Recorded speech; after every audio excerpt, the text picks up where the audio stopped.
To Surya's TV good evening news.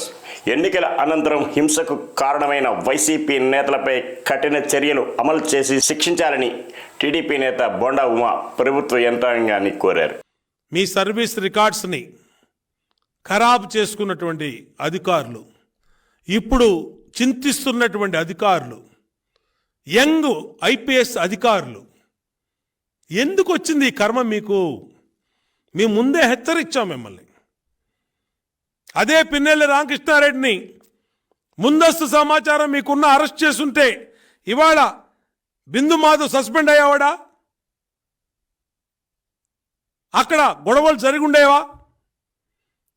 Petrol బాంబులు, నాటు బాంబులు దొరుకున్నప్పుడే వీళ్ళని అరెస్ట్ చేసి ఉంటే ఒక సామాన్యులకి నాటు బాంబులు, పెట్రోల్ బాంబులు, కొడవళ్ళు పెట్టుకునే పరిస్థితి ఉంటుందా? మినిమం కామన్ సెన్స్ కదండి. అదే చెవిరెడ్డిని వాళ్ళ కొడుకుని అదుపులో పెట్టుకొని ఉండుంటే పులివర్తి నాని మీద అంత గొడవ జరిగి ఉండేదా? అన్ని కార్లు పగిలి ఉండేవా? అంతమంది తలలు పగిలి ఉండేవా? తాడిపత్రిలో పెద్దిరెడ్డిని కంట్రోల్ చేస్తుంటే అలా జరుగుండేదా? అట్లాగే నర్సరాపేటలో గోపిరెడ్డిని అదుపులో తీసుకుని ఉంటే అలా జరుగుండేదా? ఇప్పటికైనా ప్రమాదం ఉంది. ఈ వ్యక్తులందరూ బయట ఉండటం వల్ల ఏ అర్ధరాత్రి పూటో దాడి చేసే ప్రమాదం ఉంది. మీరు పెట్టిన 144 సెక్షన్ వాళ్ళకి లెక్కలేవు. టాడా యాక్ట్ పెట్టండి, కఠిన చట్టాలను అమలు చేయండి. దీంట్లో ఉన్న వాళ్ళని ఉపేక్షించొద్దు. రాష్ట్రానికి ఎంతో కష్టపడి ఆల్ ఇండియా సర్వీసులో తెచ్చుకొని ఉద్యోగం చేస్తున్న ఐపీఎస్ అధికారులకి చెడ్డ పేరు తెచ్చినటువంటి ఈ దుర్మార్గులను ఉపేక్షిస్తుందని Telugu Desam party demand. Nandigama ACP Ravikiran ఆధ్వర్యంలో నందిగామ డివిఆర్ కాలనీలోని కార్డెట్ సెర్చ్ ఆపరేషన్ అసాంఘిక శక్తులపై ఉక్కుపాదం మోపుతున్న ఏసీపీ రవికిరణ్.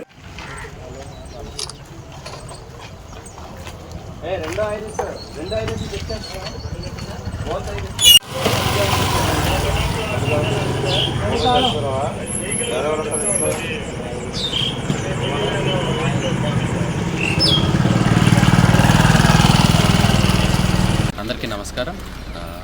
ఇవాళ విజయవాడ సిపి పిహెచ్డి రామకృష్ణ గారు ఆధ్వర్యంలో and as per his directions we have conducted a coordinated search operation in DVR colony of Nandigama police station limits, and indulo bhaganga we have checked more than 500 households, and nearly we have seized 27 bikes and 22 autos which are having improper records or no records at all. And ఇందులో భాగంగా iris mobile కూడా పెట్టేసి ఎవరైనా suspected persons ఉంటే వాళ్ళని కూడా check చేయడం జరిగింది. అందులో 72 మందిని చెక్ చేశాము. ఆ 72 మందిలో we have identified 6 suspects and వాళ్ళకి ఇప్పటివరకు అందులో ఒక 307 ముద్దాయి కూడా ఉన్నారు, and as well as 4 pick pocketers ఉన్నారు, అండ్ ఒక యాక్సిడెంట్ కేసు ముద్దాయి ఉన్నారు. సో వాళ్ళ యాంటిసిడెంట్స్ కొంచెం వెరిఫై చేయడం జరుగుతుంది ఇంకా. And at the same time రాబోయే ఎన్నికల ప్రక్రియలో మన కౌంటింగ్ జరగబోతుంది. ఆ కౌంటింగ్ సందర్భంగా కూడా ఆఫ్టర్ కౌంటింగ్ కూడా ఎటువంటి ఇన్సిడెంట్స్ లేకుండా ఉండడానికి ప్రక్రియలో మనం ఈ కోఆర్డినేట్ సెర్చ్ ఆపరేషన్ చేయడం జరిగింది. And at the same time public అందరికీ చిన్న విజ్ఞప్తి, 144 సెక్షన్ అమల్లో ఉన్నది మొత్తం నందిగామ సబ్ డివిజన్ అంతట్లో. సో అందుకోసమే దయచేసి పబ్లిక్ ఎవరు గ్యాదరింగ్స్, ఇల్లీగల్ గ్యాదరింగ్స్ ఏం పెట్టుకోవద్దు. ఏమైనా గ్యాదరింగ్స్ ఉన్నా కూడా వితౌట్ ప్రయర్ పర్మిషన్ ఉండకూడదు. ఎనీ పర్మిషన్స్ తీసుకొని పెట్టాలి. And at the same time after counting కవ్వింపు చర్యలు ఎవరు కూడా ఇరు పార్టీలకు కూడా చేసుకోకుండా ఉండాలనేసి కోరుకుంటున్నాం విజ్ఞప్తి. ఎటువంటి ఇబ్బందులు లేకుండా పీస్ఫుల్గా ఈ కౌంటింగ్ ప్రక్రియ అయిపోయి ఎలక్షన్స్ క్లోజ్ అయ్యి జరగాలనేసి మా ప్రయత్నంలో ఈ భాగంగా ఈ క్యాష్ ఆపరేషన్ చేయడం జరిగింది. అండ్ హోప్ఫుల్లీ కౌంటింగ్ ప్రక్రియ తరఫు కూడా ఏ ఇబ్బందులు లేకుండా చేస్తాం. Election commission CEO Mukesh Kumar మీనాను కలిసిన చర్యలు తీసుకున్న ఐఏఎస్ ఐపీఎస్ తిరిగి పోస్టింగ్ ఇవ్వాలని కోరారు విజయ్ కుమార్. ఎలక్షన్ తర్వాత హింస అనేటువంటిది చెలరేగటం మన ఆంధ్రప్రదేశ్ రాష్ట్రంలో చూసాము. అయితే ఈ రకమైనటువంటి హింస జరగడం అన్నది చారిత్రాత్మకంగా చూసినప్పుడు అనేక మార్లు జరిగాయి. బదిరికుప్పంలో చాలామంది ఓట్లు వేశారని చెప్పి ఇల్లు తగలబెట్టినప్పటి నుంచి చిత్తూరు జిల్లాలో కానీ, అనంతపురం జిల్లాలో కానీ, పాత గుంటూరు జిల్లాలో కానీ అనేక రకమైనటువంటి హింసలు జరిగినటువంటి విషయాలు మనకు తెలుసు. మరి ఎన్నికల సమయంలో అనేక మంది అబ్జర్వర్స్ ఉన్నారు, అనేక మంది పారా మిలిటరీ ఫోర్సెస్ని తీసుకొని వచ్చారు. ముందు ఏం జరుగుతుంది, ఏం జరగబోతుంది అనే అంచనాలు వేసే ఇంటెలిజెన్స్ ఉంది. ఇవన్నీ ఉన్నవి. అలాగే హిస్టారికల్గా పల్నాడు ఏరియాలో కానీ, చంద్రగిరి ఏరియాలో కానీ, తాడిపత్రి ఏరియాలో కానీ క్రైమ్ జరగడం అనేటువంటిది హిస్టారికల్గా జరిగింది. గత ఎన్నికల్లో కూడా జరిగింది, ఎన్నికలైన తర్వాత కూడా జరిగింది. ఈ రకమైనటువంటి హిస్టారికల్ సీక్వెన్స్ ఉన్న సమయంలో కూడా దాన్ని నియంత్రించకపోగా అధికారులను బలిపశువులు చేసి, అందులోనూ బలహీన వర్గాలుగా ఉన్నటువంటి వారిని బలిపశువులు చేసి వారిని బదిలీ చేయడం అనేటువంటి దాన్ని లిబరేషన్ కాంగ్రెస్ పార్టీ పూర్తిగా ఖండిస్తూ ఈ సీజన్లో నాలుగు జిల్లాల నుంచి కలెక్టర్లు మార్చడం జరిగింది. కృష్ణా జిల్లా, తిరుపతి, అనంతపూరు మరియు పల్నాడు. అందులో 3 ఎస్సీ ఎస్టీలకు చెందినటువంటి ఐఏఎస్ ఆఫీసర్స్ని మార్చడం జరిగింది. మరి 26 జిల్లాల్లో అనేక రకాలైనటువంటి అంశాల్లో నలుగురిని మార్చడం, ఆ నలుగురిలో 3 ఎస్సీ ఎస్టీని మార్చడం అనేది వివక్షపూరితంగా సాగుతుందనేటువంటి విషయాన్ని మేము ఎన్నికల కమిషన్కి ఈరోజు సీఈఓని కలిసి ఇవ్వడం జరిగింది. అలాగే ఎలక్షన్ కమిషన్ కూడా ఈ పోలీస్ డిపార్ట్మెంట్ తప్పుడు చర్యలకు పాల్పడితే కఠిన చర్యలు తప్పవు. పల్నాడు జిల్లా నూతన ఎస్పీగా బాధ్యత తీసుకున్న మల్లికా ఖార్గే. నేను మల్లికా గారు ఈరోజు ఎస్పీ పల్నాడుగా చార్జ్ తీసుకున్నాను. సో ఇప్పుడు మీ అందరికీ తెలుసు దట్ మన దగ్గర పల్నాడులో అండ్ ఇంకా కొన్ని చోట్ల ఆంధ్రప్రదేశ్లో there have been incidents of post poll and poll day violence. So దానివల్ల కొంచెం డిస్టర్బ్ పరిస్థితి ఉంది, పర్టికులర్లీ పల్నాడు జిల్లాలో. సో నా ఫస్ట్ ప్రయారిటీ ఉంటుంది to restore the law and order situation to normalcy. So మన దగ్గర చాలా ఇన్సిడెంట్స్ జరిగినాయి. ఇప్పుడు ఇంకా ఏం ఇన్సిడెంట్స్ జరగకుండా చూడటం నా ఫస్ట్ ప్రయారిటీ ఉంటుంది. దాంతోపాటు peaceful counting process and next few days after counting. So that is my first priority. Secondly, so many cases have been registered. చాలా కేసెస్ నమోదు చేయడం జరిగింది. దాంట్లో చాలామంది అక్యూజ్ కూడా ఐడెంటిఫై చేయడం జరిగింది. సో వాళ్ళు నెక్స్ట్ ఫ్యూ డేస్లో వాళ్ళని అరెస్ట్ చేసి వాళ్ళకి లోపల పంపించడం, that will be the important step to control the law and order situation.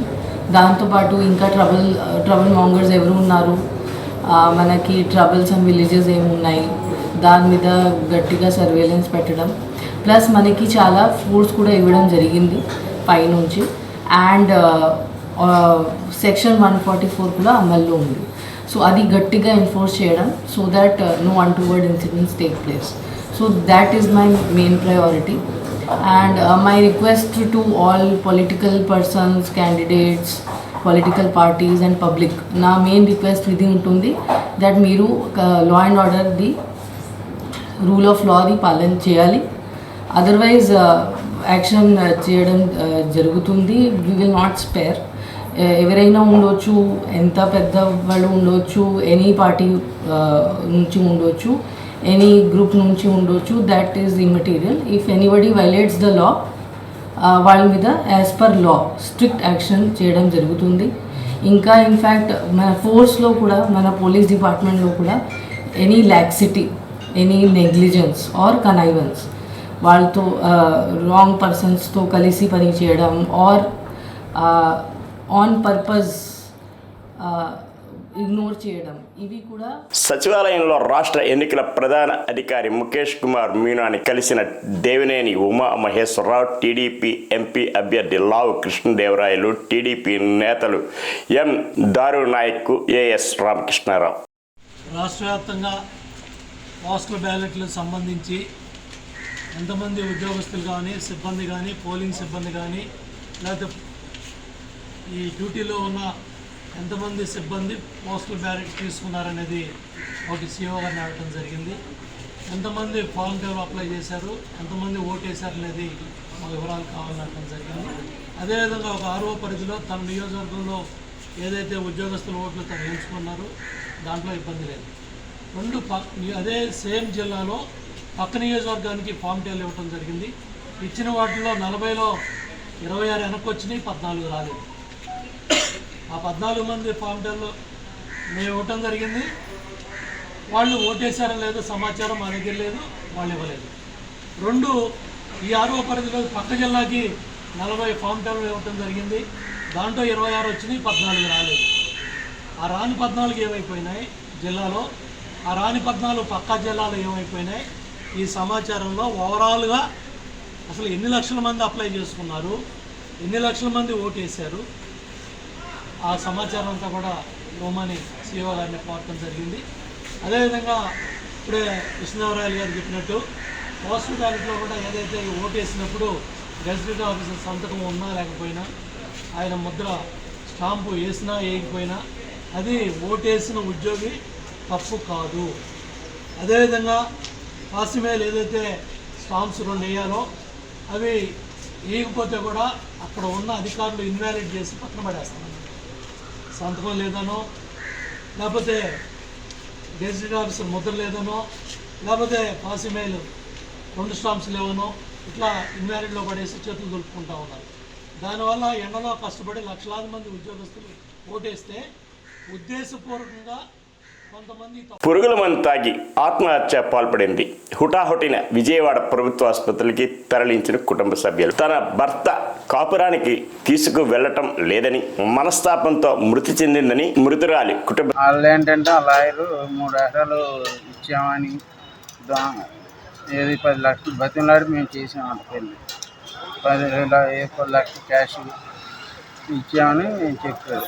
Lawyer notice ఉంది, ఆ కాగితం కూడా చింపలేదు, కాడలేదు, రాసి అది అలాగే ఉంది నోటీస్ కూడా. ఇప్పుడు నా భర్త కోసం 10 రోజుల నుండి ఫోన్ చేస్తుంది, వస్తాను తీసుకెళ్ళి వద్దు అని ఆయన అంటున్నారు. ఈ బతికెందుకని నిన్న మధ్యాహ్నం ముందు వేస్తున్నాను. ఆయన పేరేంటి, ఏం చేస్తారు? మార్గాని శ్రీనివాసరావు, గ్రోవెల్ కంపెనీలో అకౌంటెంట్ అండి.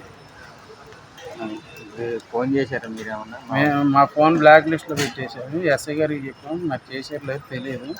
ఇన్ఫర్మేషన్ అయితే మేము అందించాం. మరి అది పిల్లలు మరి ఎక్కడ ఎవరి దగ్గర ఉన్నారు? పిల్లలు అక్కడే ఉన్నారు. పిల్లల్ని కోసం వెళ్తే మా అమ్మ మా నాన్న కొట్టి పంపించారు. పిల్లల్ని కూడా ఏమన్నాని లాగేసి అందరూ ఏంటంటే ఇప్పుడు మీరు మీ చెల్లి పిల్లల్ని వదిలేస్తాం తప్ప అక్కడ మీరే తప్పు అని మమ్మల్ని పిల్లల్ని లాక్కుని వాళ్ళు ఏముంది పైన గల్లు తాళాలు పెట్టి మేము బద్దలు కొట్టుకుని వెళ్తే మా ఇంటి మీద రౌడీజంకి వచ్చారని అంటున్నారు. ఇవన్నీ ఎందుకులే అని మా నాన్నలు ఉన్నే ఓ హారం చూస్తారు, వదిలి పంపిస్తారు అనుకుంటారు. అసలు పంపి ఇట్లా మేము నెలకి 2-3 సార్లు వెళ్ళి చూసి వస్తాం. పిల్లలకి అనుకునేస్తుంటే మీ నాన్న మీ అమ్మ అందుకు ఇచ్చి ముందు కల్పిస్తాం చాక్లెట్లు ఇవన్నీ అంటే బాగా వేరే మనస్తాపానికి గురైందా? అంటే అదే బాగానే ఉందండి. వేరే వాళ్ళు అందరినీ బాగానే తెలియదు. ఏంటంటే ఈ పిల్లలు ఈ 10 రోజుల నుండి పిల్లల ఆలోచన ఎక్కువైపోయి కొద్దిగా మైండ్ డిస్టర్బెన్స్ అయింది. వేరే వాళ్ళు పోలీసు వాళ్ళు కూడా మాకు న్యాయం చేయట్లా.